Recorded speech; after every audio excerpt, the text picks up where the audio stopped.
Our guest today is Peter Meyerhoff, and Peter's story is one that you're going to want to listen to. It truly was impactful, and you guys, it almost made me cry at one point.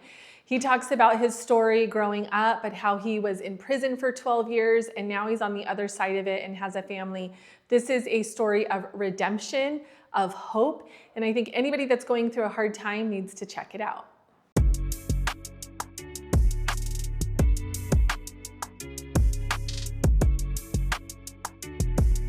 Welcome to episode 87, as we were just talking about. Our guest today is Peter Meyerhoff, and I'm really excited to dive in. And as we were talking before we jumped in, it was just so funny, that little connection that I knew we had you coming, and then I saw that you had gone to Echoes, and I was like, wait, he's going to be on our podcast. So I love that. Shout out to Echoes. Yeah, shout out to Echoes and Pastor Daniel. Thanks for being with us. Yeah, thanks for having me. And we love, if you know anything about what we do and what we were talking about earlier, we want to hear your story, right? We want to go back to the beginning. Tell us, where did you grow up? And really, how did you get to be where you are today? That's going to take a long time. Let's go. All right. We got time. So yeah, thanks for having me. I'm actually from Ahwatukee. So, you know, it's funny. I always said I had a great childhood growing up, and I didn't know until I had kids that I didn't have the best childhood. So, but like I would say, hold on though. I think a lot of people probably relate to that. Yeah.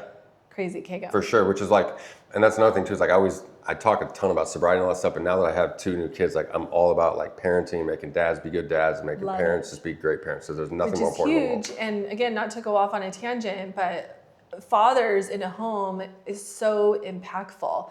And I think on the flip side, fatherless homes have been so impactful in our society as a whole. Not only that, but good fathers though, like present dads, not just dads that just watch TV and do stuff like that, like I saw. Like be intentional. Oh yeah, I'm present. I change all the diapers when I'm home. Like I wake up every day. Yeah, I've run on 3 hours of sleep today. Like yeah, so. I think I saw a clip where you commented on something your wife said about how, oh man, that must have been tough, talking about somebody's childhood, and you're like, wait a minute, that was mine. Yeah, yep. That's crazy. Yeah, so it's like, but up until 10 years old, like I was a kid, like my dad was on drugs and drinking, but I didn't know I was a kid, and we just played sports in the streets all day long, never touched video games. Did you have siblings? Yeah, one little brother. We're 18 months apart, which is cool because my sons are the same, so I get to rewrite my whole childhood with them. And isn't that, sorry, I'm going to keep interrupting you, but isn't that the truth? I think so often as parents, we do that. I love that you said like rewrite that, because I think we do that. And it's like you want to give your kids what you didn't have. Well, you know why God did that too is because like I'm at peace with everything in my life. Like when I go talk to people now, it's like you can make $1 million in 7 different careers and change your career every other week if you wanted to. You never get your childhood years back. Yeah. So I'm at peace with everything in my life except for screwing off my childhood years. You know, like I was a top athlete, didn't play a single game of high school sports, dropped out freshman year, but I'll get to that. Anyway, so there was a fight. I remember just one argument in my kitchen. It was my mom and dad, and one thing I'll say is they either didn't fight in front of me a lot or I didn't remember, because my mom says they did, but I don't remember it. I just remember this one big fight. And then the next day they had a talk with us how they were getting it separated. I was like, what does that mean? They're like, how old were you? 10, I think. So they're like, we're gonna live at different houses. And I remember I lost it. All I remember is the way they put us back together was they said, well, if we get back together, we'll get to a limousine and stuff like that. So we'll do like a whole wedding, and then you guys can ride around a limousine again. And I'm just like, all right, cool, whatever. My dad, went off the deep end for a little bit. I don't even know what he did. We went and lived in like ghetto-ass Mesa off like Broadway, and I don't even know, but like some hood-ass apartments out there for a little while. And, and then my mom was a flight attendant, so I'm home 4 or 5 nights a week with myself as a kid, So like in middle school, that's when all the trouble started, So you guys lived with your mom? Yeah. Okay. So my brother we both lived with my mom right after, so my dad was not in a position to take care of us. He ended up getting sober a couple years later, and then got like a decent little starter place or whatever, and rebuilding his life, And my brother and him had always been really close. So my brother went back and lived with my dad. I had always stayed with my mom. I was a mama's boy, and of course I can run wild and do whatever I want at her house that doesn't fly at my dad's house. So I stay there, and middle school. Why did you stay? I love my mom, and I was mad at my dad, like my mom had to leave my dad because of who he was, you know what I'm saying? So I was totally on my mom's side, 100%. I heard somebody else was talking about this, that when parents had separated, the dad had cheated, whatever, and a child who's now an adult had said, he didn't leave my mom, he left us. Right? People don't realize how much kids do know, and they recognize and just know what's going on, yeah, so. How much do you think that divorce impacted you and your decisions? A ton, and I didn't know that. So like, that's what I was gonna say, like randomly, I just had one of my middle school teachers reach out to me, and she's just like, she saw one of my posts or something, and she's like, I can't believe I'm so proud of you. She's like, I was always so worried about you, and she's like, I don't mean to blame your parents, but she's like, I would always blame your parents, and she's like, and this is while I'm kind of doing the digging, I was like, holy shit, so my parents weren't great. I was like, and then I asked her, I was like, do you mind telling me, like, what did my parents do or whatever? She's like, I don't know what they did. She's like, I could just see after the divorce, you just weren't the same. She's like, I could see it in your eyes. Wow. And I was like, damn, it's kind of crazy hearing that stuff, you know? And it's like, to me, now my biggest fight now is like, I don't want my parents to apologize to me. And my wife's like, get over it. Like, they're not gonna, it is what it is, you know? But I'm like, you're gonna already make me cry. It's like so much is touching for me. But that idea, like, I think we crave that, you know, that we want that apology. It will never come. And you can't hold on to that, you know? But at the same time, like, how powerful an apology could be. Right? And how could you not? How could you not? Like, if that was my son Quincy or True, like, how could I not say whatever they want me to say to make them feel better? Right? Wouldn't you want to? Yeah. And also, I think as a kid, you go through that stuff. Like, for example, your mom being gone for 4 days at a time, and you're like, you kind of know that this isn't right, but you just go with it. Yeah. It's not until you're an adult you're like, that actually really wasn't right. Mm-hmm. Yeah. I mean, that's why I started not going to school. It's hard to wake up in the morning if you don't have a parent that waking you up. Totally. I'm not waking I don't think up, my you know? son would go. I would wake up at 10, 11 o'clock, and I'd go to school at noon if I wanted to. Seriously. Yeah. So I gave myself that, and then when I got to high school, I gave myself like the senior year schedule right away, and I didn't last, you know, a month or two in high school. But that's when everything really changed in high school. You know, I try to talk about this now to be open because it can happen. It's so easily. But my house was the party house. So in high school, I got in with all the seniors because my mom was obviously gone. So on the weekends, usually every other weekend, my house was the party house. And one weekend, you know, like I want to say it was a month into my freshman year, and my old best friend at the time asked me, you know, to kind of take one for the team and hook up with these chicks, Ashley and Lindsay. And I was going to do the same, and we were going to go to my mom's house. We weren't even driving, we were 15 years old. They were sneaking out, like, no joke. So her older brother snuck them through her bedroom window, drove them to my house, dropped Ashley and Lindsay off with a bottle of Jack Daniels with me and Brandon. Lose our virginities that night. You're 15, okay. 15 years old. Friday night we do that, right? They sneak back into her house, go back home. Saturday comes around, do the exact same thing. Sneak them back in. Yes, sneak them back in. We're all hung out like they were the popular girls, we were the popular dudes. And polish off the second half of the same bottle of Jack Daniels now. And then to this day, I have no idea what happened. But Sunday comes around and she says I had sex while she was sleeping, which basically means I raped her. Yeah. And I was like, I remember I walked into my house and my mom was on the phone with her mom. And the first words I hear is, there's no way my son raped your daughter. And I was like, what the hell? Who is that? She's like, it's Ashley Chance's mom. And the cops roll up. And I'm like, you gotta be kidding me. And you're how old? 15. And she was one of those girls, she lost virginity in like 6th grade. Like, was obsessed with me my whole life. Like, I could have had her any day I wanted to. Like, I literally did this for my friend, just to whatever. And that was another problem, which I talked to kids and I was like, I was more loyal to my friends than I was my own self and my own family, you know? And so they asked me to take a lie detector test. I agreed to do whatever. Anything they want. They go to her, they take her to the hospital to get like a whatever it's called a rape kit or something. And they said that they could tell she had sex, nothing was damaged, so nothing was forced. She wouldn't take a lie detector test, didn't want to press charges, but said it happened, right? And then goes to school the next day bragging about it. So Monday comes around and I go from being the most popular freshman in all of school to like legit, they locked the school down halfway through the day, called my parents like, yo, we don't know what to do with your son, but he's not safe here. Like, take him. And my wife, this still drives her nuts. And she's like, so your parents just let you drop out of school? Like, she's like, I don't understand that. I'm like, I don't either, but that's just what I did. Like, I don't know what was normal, what the case was, but like, I just dropped out of school freshman year, a month in there, and never went back to school again. Wow. Crazy. And to this day, I'm like even that, like, say sorry for like letting me drop out of school. Not that school, because I'm not a big school dude anymore now that I see what's going on in the world, but it's like just being with the same kids, you know, and not being an outcast, you know, it's like, and so I turned to the dudes that aren't in school and they do drugs. And I'd never even seen drugs before, never experienced it, never even knew a person that was on drugs before. But I knew everybody. I was like the popular kid. So Desert Vista was the other school in Ahwatukee, and all those guys do like hard drugs. And I didn't even know this. but they do. So I went and hung out with them, and the first weekend I hang out with these new kids, these are literally my new friends now, because all my friends turned on me. Yeah. My own best friend that was there and knew exactly, do you think he even stood up and said he knew what would happen? No, he said he's staying out of this. Coming full circle, that's why I went to prison for robbing 4 years later, and then I went to prison for 12 years for robbing him, yeah. Oh, wow. Yeah, but that's why I did it, because he didn't back me up. So that Monday I go drop out of school, and now I'm hanging out with these dudes, and then the first weekend is like, I did crystal meth, smoked crack, did ecstasy, all this the first time. And this is just like a normal weekend turns into weekdays, whatever. This is how these guys live. And I didn't even know seriously, I had no idea how much the drugs had just swallowed me up. They just turned me into a different human being. And then I remember it was before I was even 16 years old, I was in inpatient rehab. And of course, I cried my way out and got them to let my parents get me out before like the 28 days was up. So I think I left after like 3 weeks, and ended up smoking weed and doing cocaine that weekend still too, because I still had the same friends. I didn't know what to do. And then 18 years old comes around. Now I'm like stealing cars, like no joke. I stole a Mercedes-Benz from the Mercedes-Benz at Chandler, brand new. That's all we did. I hated life. I could have died any day. I didn't care. I didn't believe in God. If there was a God, I didn't like him, and he didn't like me, and that's what it was. And 18 years old, spring break, should have been my senior high school. My little brother and his friends come back to me, and they say that they had just robbed the Nelson's house. I guess I know it's Todd Nelson. And they come back to the house and tell us that they're still in Hawaii for a week. I'm like, no way. And he's got a 15,000 square foot house, and I'm already mad as hell that he did this.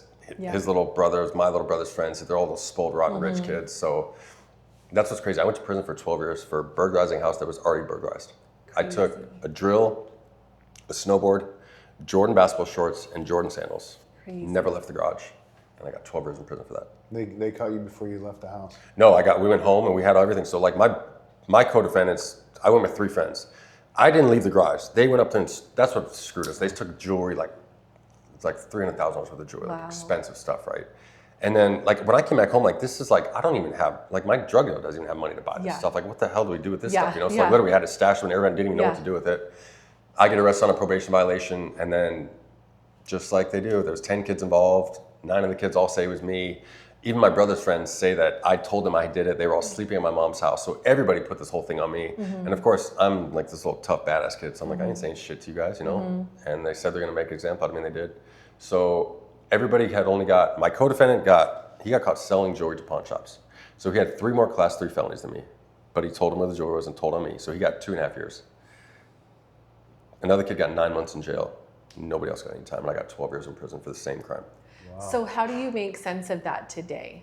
Like God did it to me to get me to do what I'm doing now, because it's making such a difference in the world. Yeah. And I'm a tough dude, and like I can handle it. Yeah. So it is what it is. It sucked, but I handled it. So you were 18, and how 6 foot, 144 pound, 18-year-old kid. How did that go? I mean, you hear stories. What was it like? Crazy. Like, I was in a county jail for almost 2 years fighting my case, because they kept trying to get me to sign for the same plea the entire time. It was 4.5 to 9 years. And I'm like, I'm not signing for no, like I'll do 4 right now, but it was a burglary charge, And they tricked me into getting to sign this open plea, and they said they're gonna ask for the minimum, and they just, literally, my case is so crazy. The only way it makes sense is if God did it all. Because it was like, they backdoored me, and we're supposed to do a minimum sentence plea, and then she goes back on her exact words, but it was a settlement conference, so nothing's recorded in there, and literally the prosecutor straight up lied. And I don't know why it's a burglary case. Like, I'm not some big hardcore criminal. I was a jackass little druggy kid, you know what I'm saying? But like, I'm not like some big drug kingpin or, so yeah, when I go away, Walmart stopped getting stolen from, and that's it. Like, we weren't like doing big stuff, like I never had a few $1,000s in my life. Like, I was not a big baller, some big, like, a lot of dudes act like they're all like kingpins or stuff, but I was just a little druggy thief kid that hated my life and didn't know any better. And then I go to prison, and first time walking the yard, I remember like a nobody. And it's like, holy shit, how am I gonna do this whole time? Like, I remember the first walking back from chow, and it's like, even in school, like I was the most popular kid there, and I'm like walking back from chow, and like no one noticed I'm here, and I'm just like, how am I gonna do this? Not to mention, I'm like a little kid from Ahwatukee, and these dudes are like twice my size. They all have like tattoos over their faces, like straight gangbangers. Most of their parents are gangbangers, and I'm just like, what in the hell am I doing here? And what was the first thing you did? First thing I did, honestly, you just sit there and like kind of watch TV and just like, you just watch a little 12-inch TV. And then I ended up whooping the dude running my building like the first couple weeks in there.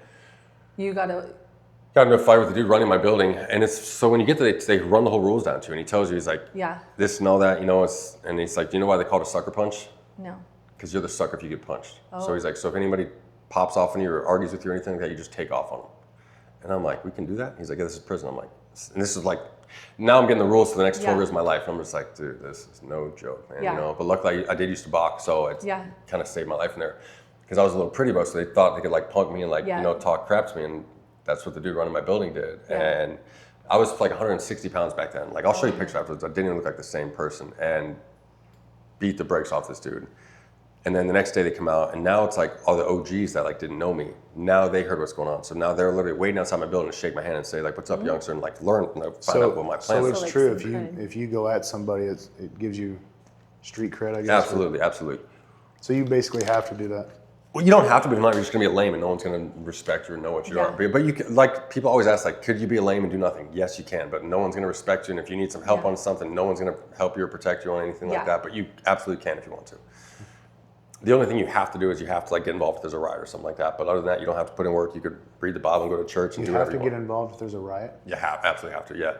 Why? You just have to because we need as much people as we can get. What would be the situation? I'm so innocent over here. Why would there be a riot? Oh, drug deaths all the time. It happens all the time, yeah. And then everybody just... Like the second to last yard I was on, like a year and a half before I got home, and this was a 3-yard, which is, there's still lifers there, but it's like the lowest I could go. Yeah. I mean, I think it was literally over like a cheap store that like someone owed some commissary money, like food money, and they end up, the blacks and Mexicans, like stabbing each other up, like stabbing each other over this, right on the run in front of the cops. So what happens if you don't get involved? Then your people will do that to you right after the riot's done. Crazy. Yeah, so like if we have like if there's a run and there's a riot on there, and then there's like one white kid that doesn't get involved, the second this all goes down, like he's done with. Wow. By us, our own people, yeah, we do it. Get rid of him. You know why? Because we're going to get rid of him so that that bed can be open for someone else that will back us up next time. What do you mean get rid of him? Like smash him and send him to the hospital, and then he goes wherever he wants after that. Okay. Seriously. Like he goes to protective custody, protective segregation after that. Okay. Yeah. Because you got beat up so bad. Mm-hmm. Wow. Okay. Yeah. That's some angry, like people, right? And and that's how I lived like the next 12 years of my life. Like I was the angriest dude on earth. Like I was. And then by the time I was 23 years old, luckily I always say like, luckily I hit puberty finally. Like just no joke, got facial hair and started running stuff. And so I was 23 years old was when I ran my first yard. And this was what does that mean? Like so there's a shot caller for each race on each yard, which means like I was the dude in charge of everything. Like calling shots on people. Like when people bring drugs in, they have to give you 25% of the drugs, and you have to sell it. And like it's crazy. Like you literally have to sell it and then make money, and then you send it to literally the Aryan Brotherhood, who are locked down in Supermax. It's crazy, but it's a whole. Not only like people always ask like about running yards, like it's not just being tough because everybody's tough on those yards. It's like being an entrepreneur too. You have to like make money and hustle, and like it's like a full-on business in there. Hold on, real quick. At what point did you start getting big, like getting in shape? 22, 23 years old. So from 18, you hadn't lifted, you hadn't done any of that? No, 160 pounds-ish, yeah. Wow. I feel like that would have been the first thing, give me the weights. I never even worked out in my life though. Like I was like a scrawny, like, baseball player, and I played volleyball growing up, you know what I'm saying? Like I was like, I don't work out, but when you get to prison, you have to. So like, even in the county jail, I did 2 years, I did push-ups every now and then, but I did nothing. And then when you get to join the mandatory workouts, mandatory rec, like you have to. That's good. You guys need to get your... Same thing there too. Like if you don't go out to rec, you're not going to work out, like they'll smash you off the yard for that too. Well, that's what I'm saying, just so you can handle yourself. Yeah. Or take the beating. Yes. So you were there with all kinds of criminals. Absolutely. Are the stories true that you hear like about certain people that get targeted based on their crimes that have got them there? With bad crimes? Yeah. Absolutely. Absolutely. Against children in particular? Absolutely. That's why I almost didn't come home, Like I was in my last 11 months, I was in Supermax under investigation for an attempted murder. Because they almost killed this guy. Yeah. Slit his throat ear to ear, stabbed his eyes out, right on the yard in front of 36 people. So now looking back at that, I'm not saying I did that, but I was running the yard, so they got me supposed to call the shot. Okay. I was going to say, how do you feel about that now? I don't mean to be brutal about this, but I'm no joke. If like sex crimes, all that stuff, like the only cure for what they have is to kill them. And I've given this, it's not even their fault. They're chemically wired wrong. There's no fix for what they have. No fix. Okay, yeah. What about, I don't know how you feel about this, but like when I see people, and I think anybody that can harm a child is like a demon possessed. 100%. 100%. Yeah. Which is, like I said, like with these people. So when we're doing this, people, they're not good people. Like, Yeah. it's a dude that you don't want on the Yeah. streets. Like, we used to make the joke, like, we did the streets a favor by getting rid of that guy. Yeah. He's never going to be a good human being. He's always going to be a danger. Yeah. He's never going to be good around kids. It's like literally puts our kids and your mom, my mom at danger. Like, people like that, there's no cure for them. But that's it. Other than that, anybody can change besides that. Yeah. So 12 years. Killers, I'm serious. I've seen full-on murderers. They're like great people. Just people with sex crimes are just different. There's something chemically wrong in their head. Yeah. Because I always try to use this analogy. Like, people in prison, like, if they're doing illegal stuff and hustling, it's to make money, to make a living. You know what I'm saying? It's like they need it to get by. Like, sex crimes are the only people, like, you don't get anything out of it except 10 seconds of whatever they're getting out of pleasure, I guess, or something like that. Like, you get, and not only that, like, we're risking for burglaries like a few years of your sentence. Like, imagine risking your entire life for 10 seconds of what you call fun while you're torturing somebody. Yeah. It's the sickest thing on earth. It's the sickest thing on earth. And it drives me nuts. And I try not to think about it now because I have kids now, but I'm like paranoid. And so that's why I told you before, like, I want to just build a compound and like have my kids away from everybody. Yeah. Like, I am paranoid about it. And I've seen those people, they do exist. And 100%. So 12 years. I served 11 years and 10 months straight. I went in at 18. I got out a month after I turned 30 years old. Wow. What was it like getting out? I'll show you the video after this. It was crazy. Like, and that's the other thing too. When your mom picked you up? Yeah, I got out from Supermax. So like, I was walking in 5-point shackles even to my release cage. Wow. So it was your mom and your brother, right? My mom, my brother, and my dad, and then my brother's wife. Yeah. And then what's funny is I'll show you this after, but you sit there and so I'm like changing. I asked my dad, I'm like, hey, can I do this? Can I do this? He's like, you can do whatever you want, not beat. And I'm like, I remember sitting there, I'm like, holy shit, I cannot. I actually did that. I'm like, and you know what's funny is I always wanted to listen to Tom Petty Free Falling when I got out. Like, that was just, I was an 80s kid. My dad grew up listening to 80s music and stuff. Yeah. So, that was just my dream. I was just want to listen and blast it. And so we go to the gas station right there. I remember like it was actually spent $37 on energy drinks, candy and stuff like that. Yeah. I didn't even see an energy drink. Like, you know, like Red Bull and stuff wasn't out when I went away. Like, there was no Bluetooth, no. What year was this when you got 03 to 15. Okay. So like Nokia phones with Snake is what I had. Yeah. You know? And then get down to iPhones. In fact, I remember just barely high school kids were getting cell phones, but they're all the Nokia. I had in maximum security, you can't even have CDs. I was still using cassette tapes when I got out. Cassettes. So. Wow. You had a Walkman? Yeah. Clear Walkman, yeah. So $37 at the gas station, go to get on the freeway, start heading home, put the music on. What do you think's on the radio? Free Falling. Free Falling. Tom Petty Free Falling. way. First thing that goes on the radio. That's And I sick. start crying. I'm like, you are kidding me.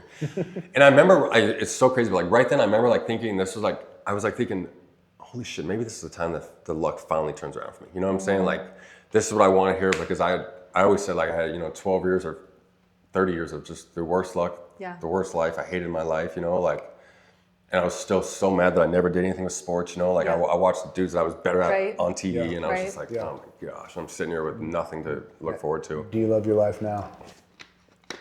And I cry multiple times every single day. I can't wait to hear multiple times every single the day. trigger now. What turned everything?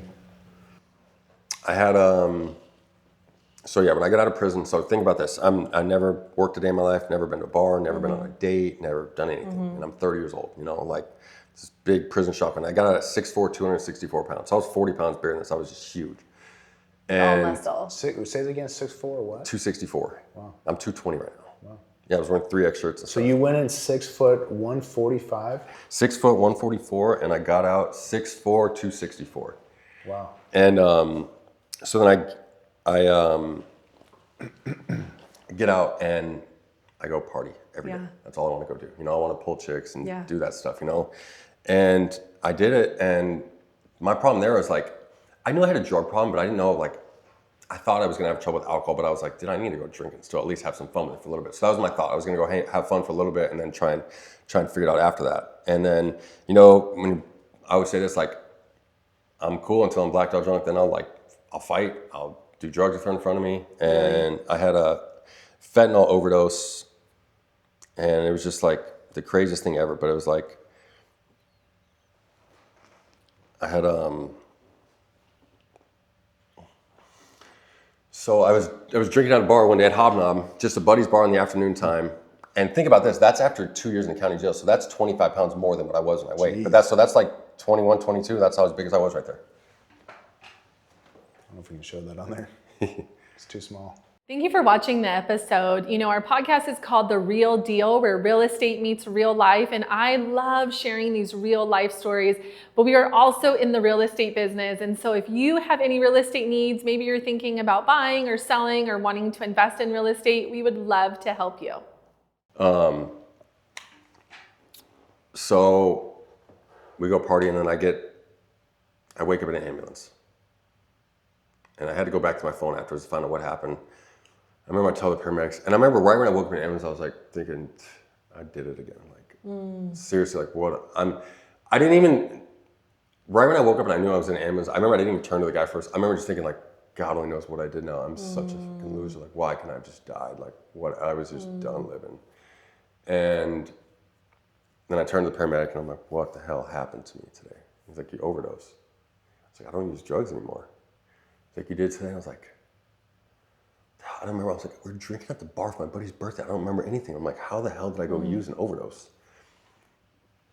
I kind of barely remember the rest of the ride to the hospital. Next thing I remember was like my little brother in the hallway.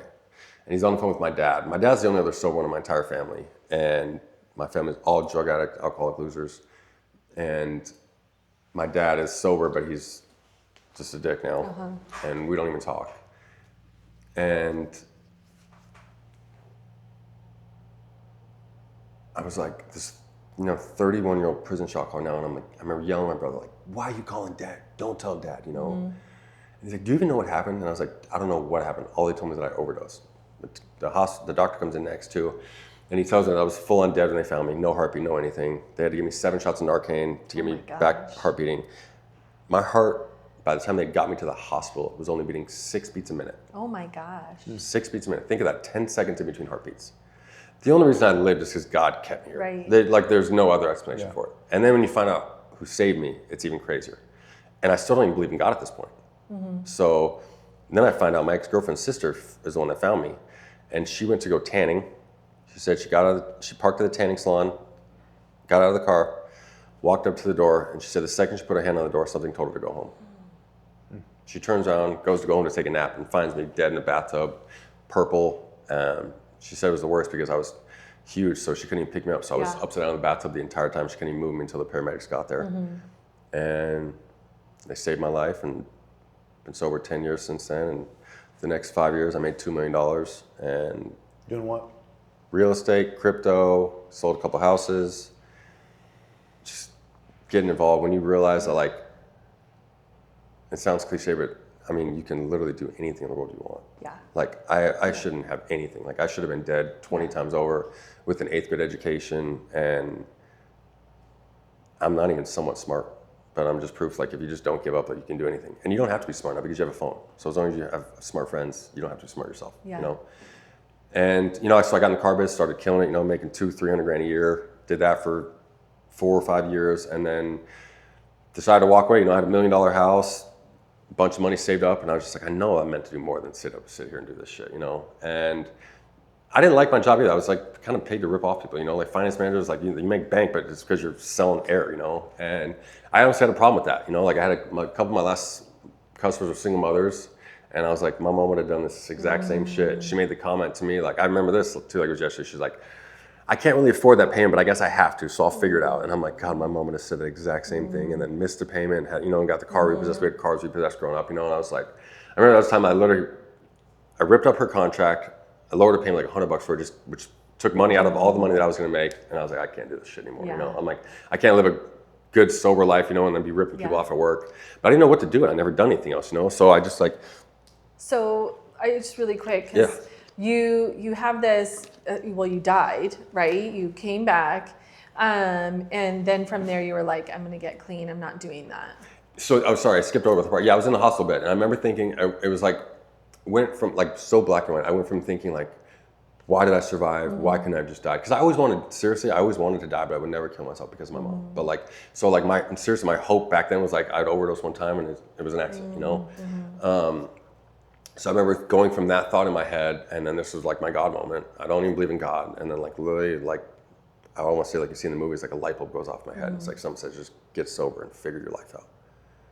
And I'm like, at this point, I'm like thinking, drinking has been so much fun. It's been so much fun pulling chicks and stuff, you know what I mean? And because you got to remember, like when you get out, I'm 30, I still have an 18-year-old mindset, like literally. So I'm still an 18-year-old kid. I have a 30-year-old body, but that's it. And I'm probably less than 18 because 18 with a convict prison institutionalized mindset now, you know what I'm saying? Like I was 24-hour a day lockdown, like, and I just had no idea what to do. And I'm sorry, I just completely. Well, so we were just talking about how you just were like, Oh yeah, sorry. So God moment, I'm like just gonna get sober. So then, no joke, I was like, my dad flew out, and I was gonna go back to South Dakota with him. He lives out in the middle of nowhere, and just go to a bunch of AA meetings and figure out how to get sober and try and figure this shit out, you know. But I'm like, at least I owe it to myself one time. I'm gonna try and get sober and figure this out, not drinking. And I'm thinking right then, I'm like, whatever. At least I'm gonna have no fun, but hopefully I can at least try and make something of myself. I at least got in to sell cars. So like my co-defendant was the finance director. So at least he said, when I get sober, I can come back and he'll get me an interview with the gym. He could probably hire me to sell cars. So I went there and met with the gym after I got 30 days sober, and then went back out to Arizona, just stayed with my dad up there for 30 days, went to meetings every day and just talked and just try to make a plan for what to do with life, you know. And I'm 31. It's so crazy. It was 9 years ago, you know, and still never made $1, you know. It's crazy to me. And then I go out to Marquia, start selling cars, get sales for a month, and make 10 grand my first month ever working, get within finance in 13 months. I had my own office. Like my last parole visit, I pulled up in a brand new Raptor that I bought off the floor room at Chapman Ford, and just never looked back. And then just try to help people. So that's when I quit my job. And then I like 5 years that I quit the job. Then I start. And what's crazy, then I quit my job, and I had no idea what I was going to do. I just saved up some money. I was like, I saw enough people, these dudes on Instagram. I was like, dude, if these dorks can all figure this shit out, there's no chance I'm not going to figure this out, you know? So I just started trying to meet with so-and-so and so-and-so and connect this dot and that dot, and then launch the podcast. And then next month, a Vice TV producer reaches out to me, and then Vice does a whole TV show about me. And then an author sees the Vice show and then wants to write a book. So we did a book and just been rolling everything together. Now I end up developing a curriculum that I teach in prisons and stuff now all over. And I travel all over to speak to prisons and jails now. And it's like, I was kicked out of prison for literally being a screw up and being too violent in prison. This is what I would say, like, so SSU are like the gang, like they're called like gang detectives in there. Okay, so if you're gonna get in trouble for anything in prison, it's SSU staff that always gets you. And I remember when I was in that hole for the last 11 months in solitary confinement, I remember telling them like, dude, I just did 12 years in prison. Like, you can't expect me to go from not only 12 years in prison, but solitary confinement and 12 years in prison to the streets and make something of myself. But that's how naive it was, like thinking they care, you know? And he's like, literally told me verbatim, he's like, dude, we're done with you. He's like, and they didn't care, right? Flat out verbatim, his next words to Mr. Meyerhoff, we are so done with you. He said, we're gonna let the streets have their luck with you. You're gonna sit in the cell until you go home. Like, you're never getting out of the cell until you go home. And I was like, all right. You legit did not leave that cell? No, until I went home. Wow. Do you know stats on recidivism rate? Yes. Like 87%. 87%. And almost 90%. Is that intentional too? Because that's all they know? Yeah, they don't know. Well, then not to mention that, you get out, like if you don't have your license, it takes 2 months to get a license. Like, luckily I had a little brother who would drive me around, stuff like that, but who has that? Yeah. You know what I'm saying? So if you don't have that, like, you're just setting yourself up for failure. So that's what I do. Like, my curriculum is like, gives them a lot of like stuff to work on while they're getting out. They can start working on getting their license back, credit stuff. We teach them all kind of stuff before they get out, because like, if you have a plan, I mean, they have nothing but time in there to do. So if you do have a plan, like, you can legit help people. But what else makes a difference is like, they're so easily impressioned in there. Like, everybody just wants to be gangster, and I want to be the biggest gangster and this killer, this and all that stuff. It's like, when you see someone that from the farthest, I had the farthest odds ever to be in a shot caller in prison. You know, like from Ahwatukee, long blonde hair, I used to model. But when you see someone do that and then risk catching life sentences, and like, because anybody that did prison time in Arizona knows my name and knows what I did, like, and then you can see me now, like, I'm telling you, all that stuff's bullshit. What's cool is like finding God and changing your life. Like, now my podcast I had 1 million downloads just in prisons last year. So my podcast in every prison tablet across the entire country. I'll show like 5 to 10 DMs every single day from someone just saying like, my podcast just got them through their prison sentence. I just got out yesterday. Oh my God, thank you so much. And So you're providing hope. Oh yeah, absolutely. And you're educating them on how they can make it outside. And showing what's possible, because we don't even know this is possible. That's the biggest thing, is we didn't know this was possible. If they told me it was possible to make 6 figures a month and get a sales job, I would have been shooting for that when I was in there, and I would have been more hopeful for the streets. Right. They don't even tell you it's possible. Right. Which is why like I had to do this, and that's why, I mean, when I quit my job, it's just different, because like, I come from such a shitty family with no money. Nobody has anything. You know, I'm making $350 grand a year out of prison. Like, when I said I was gonna quit my job, like, I'm not even joking. Like, I had family members I never even heard of. Like, Yeah. your dad said you're thinking about quitting your job. You cannot quit your job. And I don't even talk to these people. Yeah. And I'm like, dude, you don't know what Yeah. I'm going through. Like, yes, Yeah. I'm not doing this stuff anymore, you know? Yeah. And then look what God does for me after that, you know? And that's why we say, like, but you're never gonna get blessed if you're half-assing two different things, you know? Right. Yeah. So how did you find God? In that hospital bed. And then I'm still learning as we speak right now. So, like, I just believed in him that time because I knew that. But after that, I never went to church and I still didn't know. And to be honest, I was still, I would say 75% thinking God is real, 25% thinking he's not. I feel bad even saying this, but I'm still 99% think he's real. There's a part of me that thinks this is all bullshit, you know? Who was it that touched the door and then went home and found you? My ex-girlfriend's little sister. You know where that came from, right? God. Yeah. There's for no sure. doubt about that. Yeah. And there's another few things, like, because I'm 99%, like, I do believe in everything in me, you know, like, I just now started, like, I pray in the morning, I pray at night, like, my new routine now is I'm in the sauna, I read my little Bible verse, and I do a little prayer after that, you know, but, like, I'm just trying to learn. I've never even opened the Bible, so I don't even know what to do, but I'm just trying to learn more, and I do fully believe that the more praise I give him and let my ego go, the more good stuff happens to me, too, so I just try to give God blessings and all that stuff, like, people are like, you're killing him, like, dude, it's God, I understand, amen, you know? Yeah. You, like, what I think was great about what you're doing is that you're giving hope to everybody that's in prison, right? And showing them that there's another way.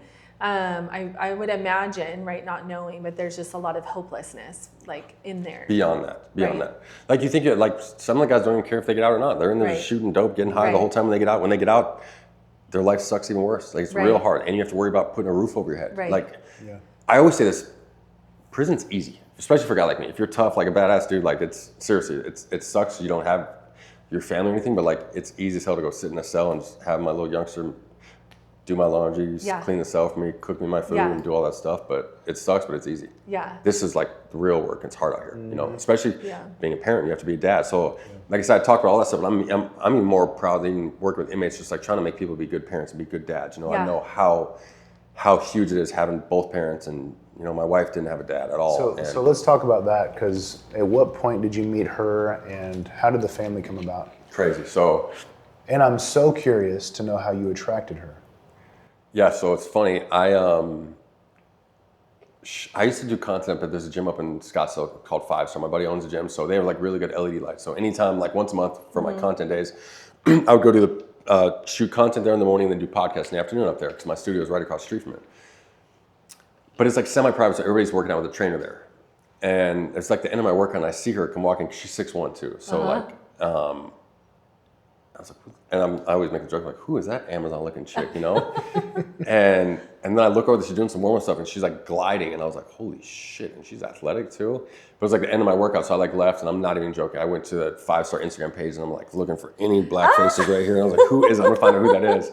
Couldn't find anything of it, thought nothing of it. I was like, no freaking way. And I seriously, I asked a couple people, and they didn't know who she was, and thought nothing of it. 2 months later, and keep in mind, we both live, my old house was on Ray and Price, and she was on Chandler and Price. And then a few months later, I go up to a gym to do content up in North Scottsdale at Glory Gains off the literally Raintree in the 101. Who's in the lobby? There she is. Her. And I walked right up to her. I was like, dude, I've been looking for you. You know, got her information. You know, what's funny is I was just looking for another dog to get my dog to play with. And we were talking, she took her dog to, like, a doggy daycare all day long. And I was like, and you live right by? I'm like, no, bring your dog over, come over, like, we'll watch a movie or something like that. We can swim or hot tub, bring your dogs. Yeah. Dogs and the kids. Yeah. So we always say the story is she came over that night, her dog came over, and her dog never went back home. So what was her response when you went up to her? She was flattered, like, and yeah, she grew up LDS too, was All-American volleyball player, got a master's degree, like, complete polar opposite to me. Yeah. And what's funny is she never even had a serious boyfriend ever in her life. So never cooked a meal for a guy or anything. So, like, I was the first guy for the family to meet too. And it's me. And she's the baby of the family too. Oh. And her mom's the athletic director for ALA right there in Queen Creek. And meeting her mom was really cool. You know, I'm not scared of anything, you know. And Thanksgiving, though, was, like, crazy awkward. I walk in the house, and, like, 60, 70 Mormon family, like, Thanksgiving, I'm sure you guys are well aware, but I walk in the house. Within 5 minutes of being there, you know, 10 people have already asked me for my story. And I'm, like, trying to get some food. So we kind of have this whole thing. And I'm not joking, the entire house, like, up in the front, like, I can't even get to the back of the house, you know? And I'm like, how about this? Can I like eat some food real quick? And then like you guys can all sit here and then like I'll tell you guys like my story or like you guys, but no joke, they wanted to full on interrogate me. Like they were open about it and everything. And I was literally like, can I just eat? And then you guys can, you know, do whatever. And then we can ask questions. Or I can give you guys like a 2-minute crash course on it. And then you guys can ask me questions afterwards if you want. Like, I don't know how you guys want to handle this or something, you know? It's like, yeah, that works. They're like, just tell us your story for 2 minutes. You know, then we have some questions, you know? So This I did is it. like, this is the parents? Who is this? Everybody, just the mom, because no dad, but then her, you know, aunts and uncles and all that stuff, and her siblings, you know. They want to know who their daughter and... I mean, her one brother's 6'10", was a McDonald's All-American that coaches basketball at ALA, and then the other one's 6'7", plays football at BYU. Like, yeah, they're huge. And it just went great though. Like, I'm serious. Like, and they were just like, just really receptive. Like, thought it was awesome, and they're just like the greatest people I've ever met. Like, I'm seriously cannot believe they're in my family now. You know, and it's like, awesome. It honestly helped me cut off my family a lot because like I'd always like. It's like holding on with a thread to my family just to have some type of family there, you know. And it's just like now that I saw this, I'm like, dude, I'm out. You know. Like, you were how old at this time? This was 3.5 years ago. Okay. Yeah. And so now, fast forward, you're married, and 2 boys. She hates that I tell this, but I always say it just to show how much of a God thing this is, because we're so. This is another reason why I do believe God's real. Like we are so alpha male. Like, don't take shit from nobody. Like she said some shit to me the other day, and I was like, and she came to me, she's like. Because she's still doing postpartum stuff, you know, and she comes, she's like, I'm so sorry I said that to you. She's like, please, she's like, you know, I don't mean that. It's not me when I'm saying that stuff. I'm like, trust me, I know. Like, I know because no woman on earth would ever talk to me like that. Like, trust me, I know that's not you at all like that, you know. And she's like, that's what's so crazy that like God put us together because we got pregnant the first night we met. Oh my gosh. And it was like just an accident, wasn't even supposed to, and then. But we became inseparable. Like, so went from that day, and I wasn't even looking for like a girlfriend, you know? Yeah. And we spent literally so after that day, she came back over the next day to come grab her dog, whatever like that. And we went out to dinner that night. And so we spent every day together. Yeah. And then, you know, a month or two comes in and she's like sick for 2 weeks straight. And I'm like, something's not right. Yeah. You gotta go to the doctor. Yeah. And I was like, what'd your mom say? She's like, my mom said I should take a pregnancy test. I'm like, no way. Yeah. I was like, that's what my mom just said too. And during this time, I'm like still like entrepreneur status. So I have like, no joke, 5 UFC fighters from like Atlanta in my house. Like my house is just packed full of people. Like, and I my house back then was even bigger too. And just like a huge bachelor house though, like a party house, you know? And she's in the bathroom, like crying, doesn't even want to come out of the bathroom. Like, and to be honest, like we're together, but she really knows me, you know, like she's a really reserved, standoff, you know, woman, which I love that. Cause to be honest, like most women just throw themselves at me and it's just like, and I don't respect anything like that. And I think if you do that to me, you do that to the next guy too. And sure. She's just my wife's an angel. And like I never met a woman like her. And just like, the second, that's another thing too, is I always had everybody that I was around or known or was my family, it was always unfaithful. I've never seen, I'm not joking, I never in my life seen a relationship where someone was faithful to their significant other. I thought literally every single person on earth cheated. And I thought if you were out of town, you were always going to cheat, and that's just how it was. And then it wasn't until like I seriously met my new family and like saw people that are actually faithful and like met other people that aren't. I was like, holy shit. And then I had kids. I'm like, I can't imagine risking that, you know? So then it's like, and at this point, I'm still like, me and my brother are best friends. Yeah. But he does that all day. Like he does a 22-year-old little affair right now with this girl, and his wife's pathetic, and she lets it happen because she doesn't want to. It's a joke. But we went from being best friends, and now doing this, I've been doing so like digging, trying to repair everything. Like I completely cut my brother up. So I'm like, I'm not gonna be around you if you cheat on your wife or something like that. Like family or not, like I don't care what. Just because we have the same blood does not mean you're family with me. Like you have to earn family rights, and I won't hang out with people that aren't good people anymore. Yeah, family or not. So I cut all of them off. My dad, my brother, all of them. Yeah. So you talked a little bit about the importance of being a good dad. What would you say are some qualities or some advice, or what would you say to a new dad? Like, what are some of those principles that you live by? So it's funny. I'll give a shout out to this lady, Erica Comisar. So I don't know anything. So I've been like just like Googling and reading like this chick. She's like I don't even know what it's called. It's like a parent, not a parenting expert, but like but she is full on like a parenting expert. So I've been reading something like that. And it's just like, more than anything, it's just like being present. And then like I learned too, like I was yelling, it says like, don't get down and yell. Like you have to get down to 11, like talk to them. So like, I'm just like trying to learn and like read from like good parents and see the people that I do before. And like other of my friends that I like look up to that have good kids, I just kind of ask them. But like more than anything, it's just like being present. There's so many guys that even if they're being faithful, like I was raised on like my mom handled us all day long. My dad was just watching sports on the couch, like, which is, I'm so against that, you know, like, I'm so active and present with my kids. Like, I don't, like, when I'm home, my wife doesn't lift her finger. Like, she doesn't change a diaper every day. Like, she doesn't do anything. Like, I have them all day. Like, Quincy has my phone, and I'm like a psychotic. I go through usually 3 batteries a day. Like, but when I'm home with them, like, he has my phone, he does whatever. Like, I don't care about anything else besides them. And like, I'm just trying to like make them my best friend. Like, just, he does every single thing I do. And it's the greatest feeling on earth, because like, it just makes me think of how my dad did what he did when you see me doing everything in front of you. You know what I'm saying? Like, if I blow my nose, like, I'll go home and every time I'm gonna get home, I'll wash my hands and I'll wipe my face off and I kind of blow my nose and throw it away. He copies me and like fake blows his nose every single time. Fakes washes his hands, goes like this too, and like does every single thing I do every day, all day, you know? And like, That's awesome. first thing when he gets up in the morning, he wakes up and runs right to bed with me and then just snuggles with me. Like, he like just loves me, you know? And it's like, but there's no better feeling on earth than that too. And it's crazy. It's like, they're the first people in time in my life where it's like, I just put everybody else first besides myself, you know? Like, God, my kids, my wife first, and look at my life though. Yeah. That's awesome. I think having kids, I've said this, that I didn't realize how much God loved us until I had kids, because it was like how much I love them, and yet he loves us more. It was crazy to me, that like realization. Having kids is just like, there's not even words for it, man. Just like, I just cried. My wife, I drive her nuts, because like all day long, I'm like, look at Quincy, look at you, look at Quincy, look at you. But I'm like, I'm just obsessed with my kids, and they're so happy and so great, and just like, knowing that I had like our family over last Sunday, we just did like a little barbecue, and I was like out back, and my sister-in-law was like saying something, she's like, I'm just like really, really proud of you, you know? I was like thinking, I'm like, I cannot believe that my kids get to be raised in this house with this kind of love, and seeing a happy marriage and stuff. Not only that, but because of me. That's the craziest thing, you know what I'm saying? And it's like, it was the opposite, but it's like, and that's more powerful than any amount of money you can make or anything on earth you can do, is know that you can like do that for your kids, you know? It's like, it's the best. What's next for you? No more kids now, for sure. Cause like, we for sure, we wanted 3 or 4. She still said, but this second one's crazy. I'm done. Like, I always said, like, I'll bring my tube sniff today if we could.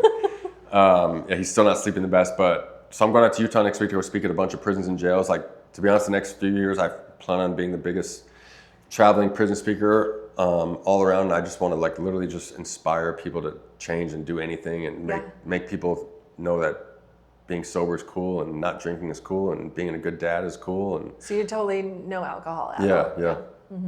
And a lot of my friends that aren't even alcoholics, like, they don't drink too, and like, there's no benefit to it. It's so bad for you. It's such a waste of money. And like, they used to say there were health benefits to like wine. Now they even got rid of that. Just like they say weed's not bad for you. Now everything that comes out the weed is bad for you, and it does all this stuff to your brain and memory loss. Like, duh, you know, none of that stuff's good. It's good to just do what's there. You know, that's it. Yeah, that's awesome. What didn't we ask you that we should have asked you? Where you can buy my book, but it's on Amazon, Against All Odds. Tell us, Against All Odds. Talk about that real quick. Yeah, so I wrote a book, Against All Odds.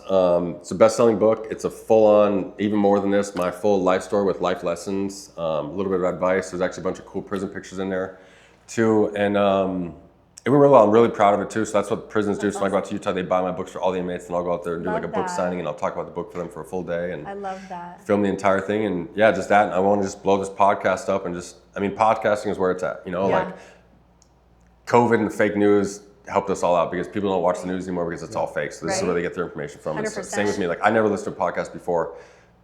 I had 50 episodes. I still never even listened to a podcast before. And I even listen to podcasts now every time when I'm in the car. That's another thing. If people are looking for little tips to get ahead in life, turn off the music in the car and turn on a podcast. I had not only to learn stuff, but to keep your mind better. Like, if I'm listening to gangster rap music, like I'm more likely to honk at people and just drive crazy. Like, seriously. I used to drive like 45 minutes to work, to and from each way. And I remember somebody saying the radio is like chewing gum for your mind. Yeah.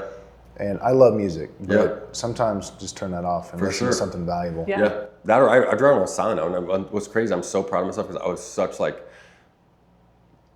even before the 7 Series, like the first thing I would do to look at a car package, what kind of stereo does the car have? Like, just bumping 24/7 all day long. And I get the call with my dad. He would, and he would never listen to music. And I'm like, God, I cannot wait to be at like peace one day where I can just not even listen to music. And I was like, I didn't listen to nothing the whole drive over here, and it's just peaceful. It's good. I think sometimes we have so much noise coming at us. You need that. We were just talking about this yesterday in our meeting, how we need to schedule time just to be quiet. Like, go somewhere and do nothing, just listen. I'm a firm believer of that. Peace.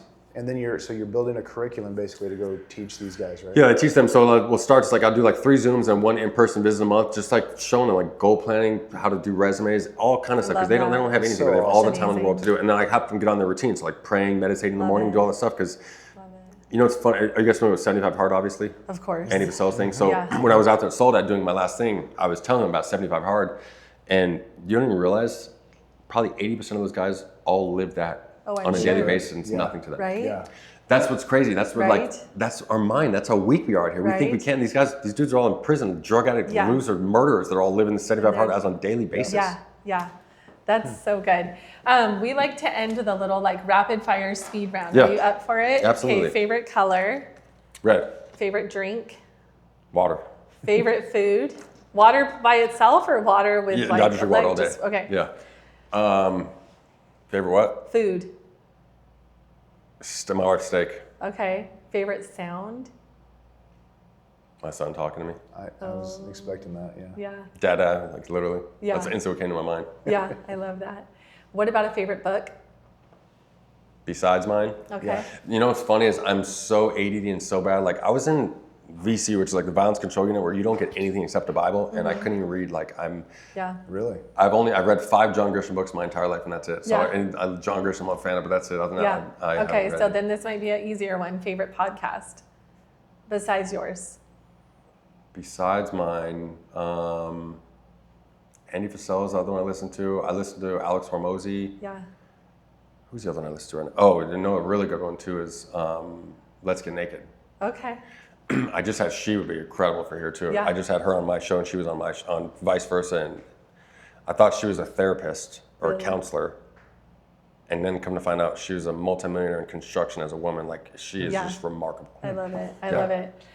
Do you have a favorite Bible verse? I don't know anything with the Bible. Like I just started, like no joke, with the past 2 weeks, I just started learning. Like I have the little Bible app right here on my phone, but I don't know, like whatever verse just pops up is what I read every day. So it's like the one today was rejoice always, pray without ceasing, in all circumstances give thanks, for this is the will of God for you in Jesus Christ. And then like I do like a guided prayer every day with that. But that's it. So Love it. I'm trying to learn more. Good for you. I just got a Bible and like a little scriptures thing for my wife for my birthdays too. So that's the plan. That's what I would say is just read. God's word will speak to you. It's alive and living, and then pray. Yeah. Okay, last but not least, do you have a favorite vacation? Hawaii always is my spot. Maui, Hawaii. We always go to the same spot too. And of course, I'm drawing a blank on it. Like the Hilton Marriott, like by Turtle Bay or something like that. Okay. That's Oahu. They're like the residences, or no, not Oahu. And Maui, he said. Turtle Bay, Oahu. Ka'anapali? Maybe it's not tough. It's right by Ka'anapali Beach. Okay. That was my favorite. Yeah, they're like the residences where they have like kitchens and stuff in them love too. it. So my mom gets crazy deals from the airlines too. So yes. Yeah, love it. Yep. Thank you for being with us. Thanks and for having me. I appreciate it. sharing Yeah, and for absolutely. being so honest. And yeah, it was awesome. Always. Thank you. Thank you. Thanks for listening to the Real Deal podcast. Be sure to like and subscribe, and you can follow us on social media at the Home Selling Team AZ.